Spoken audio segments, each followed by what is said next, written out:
때마다 극도로 위축될 수밖에 없습니다. 재판부께서는 이런 사정을 두루 헤아리시어 피고인에게 무죄를 선고해 주시기를 간곡히 요청드립니다. 이상입니다.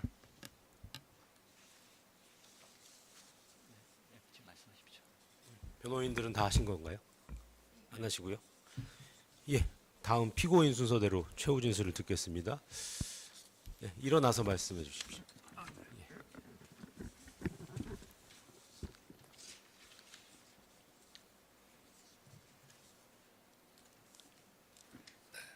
장시간 그 심리에 수고해 주신 재판부께 감사드리고, 제가 뭐 진행되고 있는 사건이 좀 많다 보니 기록이라든지 이런 거는 전혀 보지를 못했고, 이거와 관련해서 두 개 재판부에서 직권남용하고 이제 범인 도피하고 이렇게 재판이 진행되는 과정에서 법정에 앉아서 이렇게 제시된 증언이나 뭐 증거 이런 거를 통해서 제가 그냥 느낀 바만 간략히 말씀을 드리겠습니다. 일단 저는 임성근 사단장이라는 사람을 전혀 모릅니다. 전혀 모르고, 오히려 지금 안규백 국방장관의 전남 광주 고등학교 후배라는 얘기만 나중에 세월이 지나서 들었고요. 전혀 그런 건 모르고,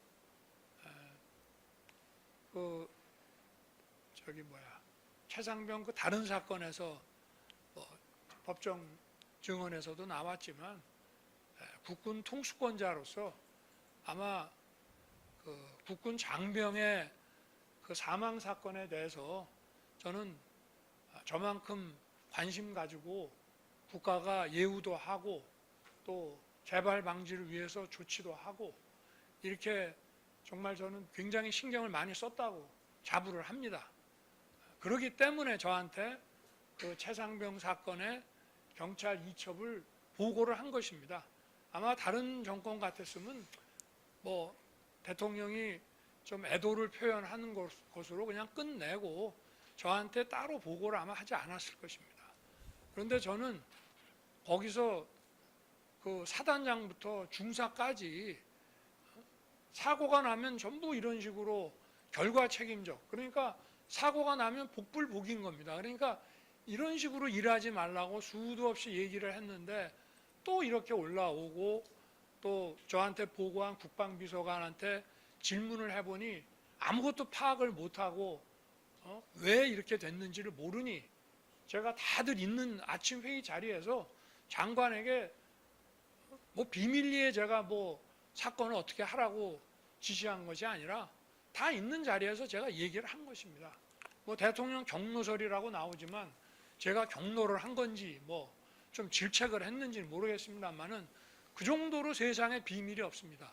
대통령이 국방비서관에게 아니 이런 것도 파악을 못하고 나한테 보고를 하느냐라고 얘기한 것이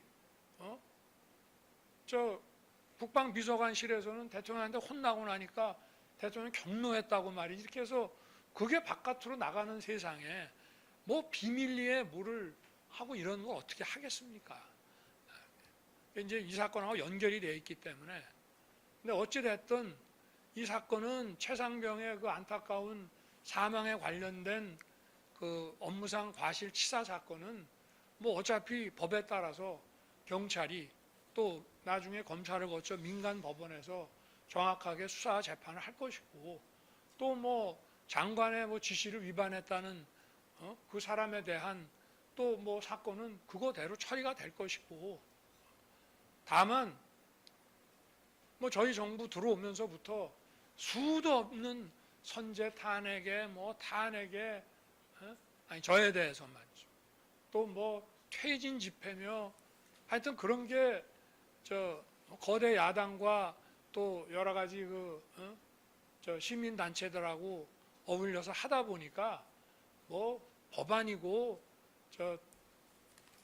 예산안이고 하나도 제대로 되는 게 없을 뿐 아니라 그런 가운데 또 수없이 이루어지던 탄핵 중에 국방부 장관 탄핵이라는 건 원래 다른 탄핵하고 좀 달리 해야 되는데 이걸 또 탄핵을 한다고 하니 국방장관을 비워둘 수 없어서 옷을 벗겼고 그리고 원래 이 방산이라고 하는 거는 뭐 이렇게 아무리 유능한 검사라 하더라도 검찰에서 검사가 판단할 수 있는 문제가 아닙니다. 저는 검사도 해보고 대통령도 해봤습니다만은 저도 뭐 검사 시절에 어떤 사건을 수사하면 거기에 대한 필드 리서치를 참 많이 했습니다만은 이런 외교 안보나 이런 문제는 또 완전히 차원이 다른 문제입니다.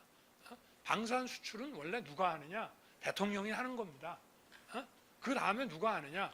국방장관이 하는 겁니다. 그래서 안보 협력이 이루어지고 또 전략 전술에 대한 협력이 이루어져서 국방 협력이 이루어질 때 제대로 된 방산 수출의 베이스가 만들어지는 겁니다. 그래서 우리가 이 방산 수출이라는 것도 굉장히 우리 안보 전략적으로 중요한 거기 때문에 동유럽이라든지 중동 또 호주라고 하는 거는 인도 태평양에 대단히 중요한 나라고요. 뭐 이종섭이를 어디 보내기 위해서 찾다 보니까 호주가 대사가 12월 말에 뭐 정년이라고 해서 했다 하는데 뭐 임기가 남아 있는 사람을 잡아 빼는 거는 그거는 외교 관례상 맞지 않는 것이고, 아니 정년이 있으면 당연히 교체를 해야지 뭐 정년을 넘겨서까지 하는 것 자체가 오히려 특혜이기 때문에 더구나 또 이게 중요한 지역이고 2+2 하는 데니까 결정을 한 것이고요. 그리고 아까도 변호인이 얘기를 했습니다마는 공수처가 1년에 2천 몇백 건을 받아서 기소가 0건이라는 얘기는 21년도 상반기에 출범을 했으면 21, 22, 23 벌써 3년치에 수천 건의 누적 사건이 있다고 봐야 되고요. 그리고 공수처에 고발됐다는 그 점 하나 가지고 대통령이 그야말로 국가 원수로서 행사하는 그 외교권, 외교에 관련된 인사, 그러니까 국무회의 심의사항이 되는 것인데 그거를 뭐 고려한다는 것은 그거는 좀 맞지는 않습니다. 어느 게 선이냐 후냐고요. 그리고 무슨 뭐 저도 범인 도피에 관한 특검 조사를 받으면서 좀 황당했습니다. 뭐 앞전 그걸 가지고 뭐 직권남용 권리행사 방해 조사 받을 때는 뭐 이런 식으로 엮으면 그럴 수도 있겠다 했는데 어떻게 대통령이 특임 대사를 임명을 해서 발령을 내는 문제, 제가 발령 낼 때까지 뭐 전혀 소환도 안 했고 수사가 이루어지는 것도 몰랐고 또 아마 그러나 이거는 비밀리에 추진한 건 아니기 때문에 이미 아까도 제시했지만 언론에 대통령실이 검토한다고 이미 9월 달에 23년 9월에 보도가 됐고 고위직에 확인도 해줬고 그러고 그렇다고 막 서두르는 것도 아닙니다. 이걸 외교부에 추진을 하라고 이제 얘기가 진행이 된 게 뭐 11월이라고 하니까 아마 그 내년 2, 3월에 정기 인사에 맞춰서 가려고 했던 거니까 뭐 화급이 내보내려고 했던 것도 아니고 그리고 연초에 아그레망이 이제 들어가서 아그레망이 나오니까 발령을 냈어요. 발령을 내놓으니까 이제 출국 금지를 그때 공개를 한 거라 그래서 출국을 하느냐 마느냐 발령을 취소하느냐의 문제인데 그거는요 아그레망이 들어오고 거기에 대해서 발령을 낸 경우에 웬만해서는 그거는 어떤 그야말로 당장 구속해야 될 정도의 상황이 아니면 그거를 안 내보내는 거는 그거는 있을 수가 없는 일입니다. 그리고 벌써 12월 초부터 그 출국 금지를 비밀리에 걸었습니다. 4번이나. 그런데 아마 공수처가 출국 금지를 건 거는 이종섭이 호주 대사를 추진하고 있다는 것도 이미 외교부에서는 소문이 다 났기 때문에 아마 뭐 야당에서도 알고 공수처도 알고 하다 보니까 출금을 걸은 것 같은데 아니 그러면 소환을 하고 뭐 만약에 필요하면 공개적으로 출국 금지를 걸어도 되는 거고 그렇게 되면 부담스러워서 발령을 낼 수가 없는데 왜 이런 식으로 비밀리에 4번씩 걸었으며 더구나 3번밖에 이런 비밀 출금이 안 되는데 마지막에는 소위 주소 불상이라는 허위 공문서까지 내서 이렇게 비밀 출금을 4번이나 시도를 했다는 것은 그 자체가 허위 공문서의 직권 남용이 될 뿐만 아니라 이거는 결국은 거대 야당과 공수처가 선거의 총선에 어떤 악영향을 주기 위한 공무원의 정치적 중립을 위반한 선거 개입으로 아주 심각한 공직선거법 위반 사안이라고 저는 생각하는 것이요. 그렇게 볼 수밖에 없는 게 본인이 중간에 대사하다가 저 회의가 있으니까 들어와서 상당 기간 남아 있으면서 조사를 해달라고 변호인 통해서 여러 번 요청을 했고 조사를 안 해주니 결국은 사표를 내고 아예 호주에 안 돌아가고 남아 있을 테니까 조사를 해달라고 했는데 조사를 안 해요. 자, 그러면 그렇게 수사가 기묘하고 도대체 대통령의 헌법상 외교권 행사보다 우선하는 거라고 주장을 하려면은 그 후에라도 불러야 되는데 안 부릅니다. 1년 동안 저 이종섭 그 전 장관이 조사를 해달라 뭐 아무리 얘기를 해도 준비 안 됐다. 안 부릅니다. 결국은 이제 정권이 바뀌고 특검이 출범해가지고 이제 이거를 기소를 하고 뭐 이렇게 이제 하는 모양인데요. 저는 이게 과연 수사하려는 생각이 과연 있었는지 아마 23년 1년에 2천 뭐 아까 몇백 건이라고 하니 아마 한 5천 건 정도 이상이 누적돼 있지 않았겠나 싶은데 공수처에 고발됐다는 거 가지고 대통령이 인사권 행사를 못한다는 거는 그거는 있을 수가 없는 일이라고 저는 생각합니다. 야당이 막 떠들고 뭐 특검법 발의하는데 아니 특검법 발의를 뭐 한두 번 했습니까? 그리고 야당이 뭐 조용히 있었던 적이 있습니까? 물론 저희는 이렇습니다.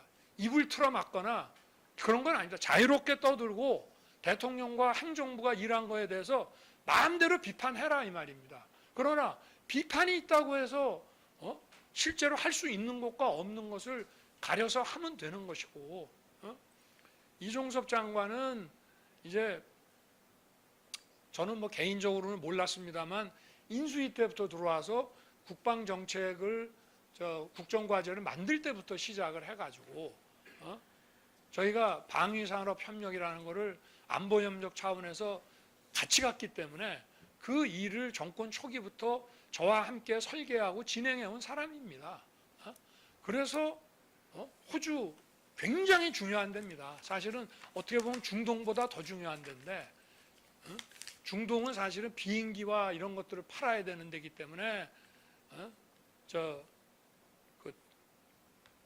사실은 이런 안보협력 베이스가 없으면 그래서 거기도 다 UAE와 사우디도 전부 군 출신 중장 대장 출신들을 보냈고요. 그래서 저는 폴란드나 인도네시아나 호주 중에 어디를 보내고 싶었는데 마침 호주가 자리가 있다 하니까 제가 선택을 한 것이고 만약에 공수처가 소환이라도 한번 했다 그랬으면 그럼 뭐 변호인 통해서 한번 물어보든지 해서 이게 상황이 좀 시리어스하다 심각하다 이랬으면 당연히 정무적 부담이 있으니 발령을 못 내죠. 저희가 언론에 이미 다 공개를 했고 이종섭을 이런 식으로 계속 쓰겠다고 그리고 이종섭뿐만이 아니라 이런 식으로 좀 헌재에 갔으면은 과연 이게 탄핵이 판결이 났겠나 싶은 이런 소위 말하는 묻지마 줄탄핵 같은 경우로 장관을 그만둔 사람은 어떤 식으로든지 간에 제가 이제 교체를 해야 되겠다고 마음먹어서 교체하는 장관이 아니고 좀 더 나라 일에 쓰고 싶었는데 이렇게 해서 나가는 경우에는 다른 자리를 좀 생각을 하는 게 그게 대통령으로서 생각할 수밖에 없는 그런 상황입니다. 그런 점을 말씀을 드리고 저는 특검에도 이런 얘기를 드리고 싶습니다. 여러분들 지금 안전할 것 같죠? 만약에 공수처에 이런 직권남용 허위 공문서 작성 이런 공선법 위반 부분에 대해서 여러분들이 이런 걸 전부 알고도 이렇게 사람들을 근거 없이 기소한 것도 이것도 직권남용이 되고 필요에 따라서는 이것도 나중에 공무원의 정치적 중립 위반이 될 수 있습니다. 근데 이런 식으로 만약에 수사가 되고 명확한 무슨 근거도 없는 걸 가지고 막 이렇게 한다 그러면은 이게 나라 꼴이 어떻게 되겠습니까? 뭐 저에 대해서 저도 지금 많은 사건으로 기소받고 뭐 재판 받고 이렇게 하고 있습니다만은 제가 오늘 이런 식으로 최후 진술한 거는 처음입니다. 근데 뭐 어찌 됐든 저도 다른 분들이 뭐라고 진술했는지 저는 기록을 전혀 볼 수가 없는 입장이라 법정에 앉아서 제가 쭉 들어보고 막 느낀 바를 마지막 기회에 솔직하게 재판부에 말씀을 드리고요. 그리고 뭐 또 재판부께서 제가 못 본 여러 가지 또 자료들을 보시고 저와 또 견해를 달리 하신다고 만약에 제가 가정을 한다면 이거는 대통령의 헌법상 외교권에 기해서 제가 추진한 일이니까 모든 어떤 책임의 귀속은 제게 있는 겁니다. 여기 있는 다른 사람들은 뭐 제가 여기서 봐도 특별한 문제가 없는 데다가 뭐 이 일을 추진한 것 자체가 전체적으로 이게 만약에 법적으로 문제가 있다라고 하면 그 책임은 전부 제게 물어주시기를 부탁드리겠습니다. 말씀 들어주셔서 감사합니다. 이상입니다. 예, 다음으로 조태용 피고인 측 최종 변론과 최후 진술 듣겠습니다. 예. PPT 자료로 하시나요? PPT 자료하고 변론 요소는 이미 제출했는데요. 예. 장소 이동이 뭐 불편해서 그냥 네. 참고만 하시고 들어주시면 감사하겠습니다. 예. 변론하시죠. 예. 조태용 피고인의 변호인 이현숙 변호사입니다. 먼저 슬라이드 1번 그 사건의 개요 및 피고인의 기본 입장에 대해서 말씀드리겠습니다. 특검이 이 사건을 범인 도피를 위한 대사 임명 사건으로 규정하고 있습니다. 그러나 변호인은 전혀 다르게 봅니다. 이 사건의 본질은 헌법이 대통령에 부여한 인사권 행사와 이를 보좌한 국가안보실장의 직무 수행을 형사범죄로 평가할 수 있는가에 관한 사건입니다. 물론 대통령의 인사가 적절했는가 또 행정 절차상 흠결이나 미비를 비난할 수는 있습니다. 그러나 인사의 적절성, 행정적 비판 가능성과 형사 책임은 엄격히 구별되어야 합니다. 대법원도 행정법규 위반에 대한 행정 제재와는 달리 형사처벌에서는 구속요건에 해당 사실과 고의의 인정에 매우 신중해야 한다고 그렇게 판시하고 있습니다. 이 사건에서 피고인 조태용에게 범죄가 성립되지 않는 이유는 크게 세 가지입니다. 첫 번째는 피고인은 이종섭 전 장관에 대한 출국금지 사실을 전혀 알지 못했습니다. 공수처가 스스로 출국금지 사실의 통지를 유예하였기 때문입니다. 출국금지 사실조차 모르고 있었는데도 불구하고 피고인이 이종섭을 수사로부터 회피시키기 위해서 범인 도피 의사와 계획하에 호주 대사의 임명에 관여했다고 보는 것은 논리에 맞지 않습니다. 두 번째는 피고인은 국가안보실장으로서 대통령의 인사결정을 외교부에 전달하는 역할을 수행했을 뿐입니다. 외교부 인사검증이나 법무부의 출국금지 및 해제, 또 공직기강 비서관실의 심사에 대하여 어떠한 지휘권이나 통제권도 없었습니다. 다시 말해 피고인은 대통령의 참모로서 인사권자인 대통령의 결정을 전달하는 역할을 수행했을 뿐입니다. 특검은 이를 공무공동정범이라고 주장하지만 피고인에게는 다른 기관의 업무를 지배하거나 통제할 기능적 행위지배 자체가 존재하지 않았습니다. 세 번째는 설령 특검의 논리를 그대로 받아들인다고 하더라도 피고인이 2023년 12월 31일 국가안보실장 직무를 종료하였습니다. 이후 이루어진 인사검증, 공관장 자격심사, 대통령의 최종 임명, 출국금지 해제 및 실제 출국은 모두 피고인이 국가안보실을 떠난 이후의 일입니다. 따라서 피고인은 실행행위 이전에 이미 관련 업무에서 완전히 이탈하였고 그 이후의 절차를 지배하거나 통제할 아무런 권한도 없었습니다. 다음은 슬라이드 2번입니다. 범인 도피죄에 관련됐습니다.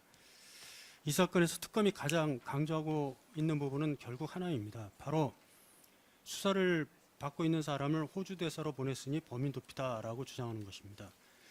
그러나 대법원은 범인 도피죄를 매우 엄격하게 해석하고 있습니다. 수사기관의 발견이나 체포를 직접 곤란하게 하는 행위가 있어야 하고 그러한 결과를 인식하고 의도한 고의가 엄격하게 증명되어야 합니다. 먼저 고의에 관한